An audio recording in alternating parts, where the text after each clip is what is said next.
Hello കൂട്ടുകാരെ, എല്ലാവർക്കും സുഖമാണല്ലോ? എല്ലാവർക്കും സുഖമെന്ന് വിശ്വസിക്കുന്നു. ഇനി എൻ്റെ കൂട്ടുകാരുമായിട്ട് ഷെയർ ചെയ്യുന്നത് എന്താണെന്നറിയാമോ? നമുക്കിപ്പോൾ മാമ്പഴക്കാലം അല്ലേ, അപ്പോൾ നമുക്ക് മാമ്പഴം വെച്ചിട്ട് നമുക്കൊരു കേസരി ഉണ്ടാക്കിയാലോ. അപ്പോൾ നമുക്കിത് എങ്ങനെ ഉണ്ടാക്കുന്നതെന്ന് നോക്കാം. അതിന് മുമ്പായിട്ട് എൻ്റെ കൂട്ടുകാർ ആദ്യമായിട്ടാണ് എൻ്റെ വീഡിയോ ചാനൽ കാണുന്നതെന്നുണ്ടെങ്കിൽ പ്ലീസ് എല്ലാവരും എൻ്റെ ചാനൽ സബ്സ്ക്രൈബ് ചെയ്യണം കേട്ടോ. സബ്സ്ക്രൈബ് ചെയ്യണം. അതുപോലെ തന്നെ ബെല്ലൈക്കൻ പ്രസ് ചെയ്തിട്ട് ഓളൊന്ന് കൊടുത്താലേ ഞാൻ ഡെയിലി ഇടുന്ന വീഡിയോ നോട്ടിഫിക്കേഷൻ കിട്ടത്തുള്ളൂ. അപ്പോൾ നമുക്കിത് എങ്ങനെ ഉണ്ടാക്കുന്നത്, ഇത് വേണ്ടുന്ന സാധനങ്ങൾ എന്തൊക്കെയാണെന്ന് നോക്കാം. അതിനുവേണ്ടി ഒരു പാൻ അടപ്പ് വെച്ച് ഇതിലേക്ക് 1 ടീസ്പൂൺ നെയ്യ് ഒഴിച്ചു കൊടുക്കാം. എന്നിട്ട് ഇതിലേക്ക് കുറച്ച് മുന്തിരിങ്ങ ഇട്ടിട്ട് വറുത്തെടുക്കാം. അപ്പോൾ അത് ഫ്രൈ ആയിട്ടുണ്ട്, അത് ഇതിൽ നിന്ന് മാറ്റാം. അതിൻ്റെ കൂടെ കുറച്ച് അണ്ടിപ്പരിപ്പ് ഇട്ട് വറുത്തെടുക്കാം.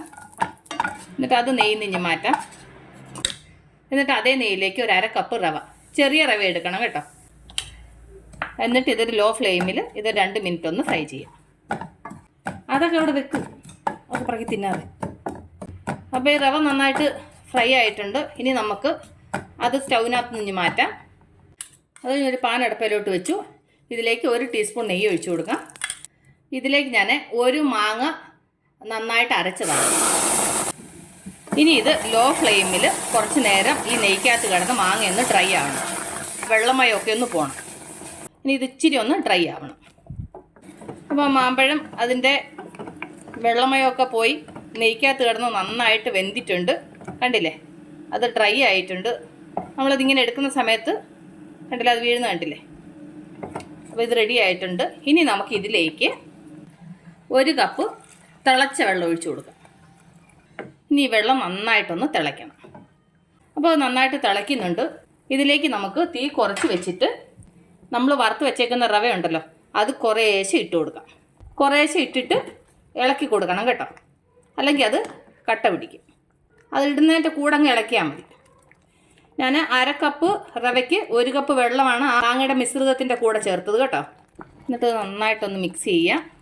ഫുള്ള് തീ കുറച്ച് വെക്കണേ, കട്ടയൊന്നുമില്ലാതെ നന്നായിട്ട് മിക്സ് ചെയ്യാം. അപ്പോൾ നന്നായിട്ട് മിക്സ് ചെയ്തു. ഇനി ഇതൊരു ലോ ഫ്ലെയിമിൽ 2 മിനിറ്റ് ഒന്ന് അടച്ച് വെക്കാം.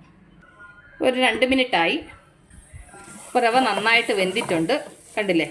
ഇനി നമുക്കിതിലേക്ക്, നമ്മൾ മധുരം ചേർത്തിട്ടില്ല, ഇതിലേക്ക് ഞാനൊരു 1/4 കപ്പ് പഞ്ചസാര ചേർക്കുന്നുണ്ട്. നിങ്ങൾക്ക് മധുരം എത്ര വേണം അതിനനുസരിച്ചിട്ട് ചേർക്കണം കേട്ടോ. ഞാൻ പിന്നെ മാങ്ങയ്ക്കൂടെ മധുരം ഉള്ളത് കൊണ്ട് ഞാനൊരു 1/4 കപ്പ് പഞ്ചസാരയാണ് എടുത്തത്. എന്നിട്ട് നന്നായിട്ട് മിക്സ് ചെയ്യുക. എന്നിട്ട് അതിൻ്റെ കൂടെ തന്നെ നമ്മൾ അന്നേരം വറുത്ത അണ്ടിപ്പരിപ്പ് മുന്തിരിങ്ങയും ചേർത്ത് കൊടുക്കുക. എന്നിട്ട് ഇതിൻ്റെ കൂടെ ഞാൻ കുറച്ച് കുങ്കുമപ്പൂവ് തിളച്ച വെള്ളത്തിനകത്ത് കുതിർത്തതാണ്, അത് ഇതിലേക്ക് ചേർത്ത് കൊടുക്കും. എന്നിട്ട് നന്നായിട്ട് മിക്സ് ചെയ്യുക.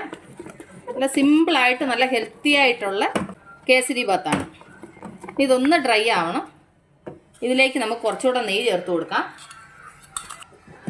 എന്നിട്ട് നന്നായിട്ടൊന്ന് മിക്സ് ചെയ്യാം. ഇച്ചിരി ഇതൊന്ന് ഡ്രൈ ആവണം. എത്ര നല്ല കളർഫുള്ളായിട്ട് നമ്മൾ കേസരി ഉണ്ടാക്കിയെന്നുണ്ടല്ലേ. ഇച്ചിരി കൂടെ ഒന്ന് ഡ്രൈ ആവണം. എന്നിട്ട് ലാസ്റ്റിൽ കുറച്ച് ഏലക്ക പൊടിച്ചു, എന്നിട്ട് അതും കൂടി ഇട്ട് നന്നായിട്ട് മിക്സ് ചെയ്യാം. ഉണ്ടല്ലേ. അപ്പോൾ നമ്മളുടെ കേസരി റെഡിയുണ്ട്. നമുക്ക് സ്റ്റൗ ഓഫ് ചെയ്യാം. മാംഗോ കേസരി എത്ര സിമ്പിളായിട്ട് ഉണ്ടാക്കിയെന്നുണ്ടല്ലേ. ഉണ്ടല്ലോ. അപ്പോൾ എൻ്റെ കൂട്ടുകാർ, ഞാൻ നിങ്ങളുമായിട്ട് ഷെയർ ചെയ്ത ഈ വെറൈറ്റി മാംഗോ കേസരി നിങ്ങൾക്ക് എല്ലാവർക്കും ഇഷ്ടപ്പെട്ടാണെന്ന് വിശ്വസിക്കുന്നു. നിങ്ങളെല്ലാവരും ട്രൈ ചെയ്ത് നോക്കണം കേട്ടോ. നിങ്ങളെല്ലാവരും ട്രൈ ചെയ്ത് നോക്കണം. ട്രൈ ചെയ്ത് നിങ്ങൾക്ക് ഇഷ്ടപ്പെട്ടാൽ നിങ്ങളുടെ ഫ്രണ്ട്സിന് ഷെയർ ചെയ്യുക, ലൈക്ക് ചെയ്യുക, വാല്യുബിൾ കമൻറ്റ്സ് ഇടുക.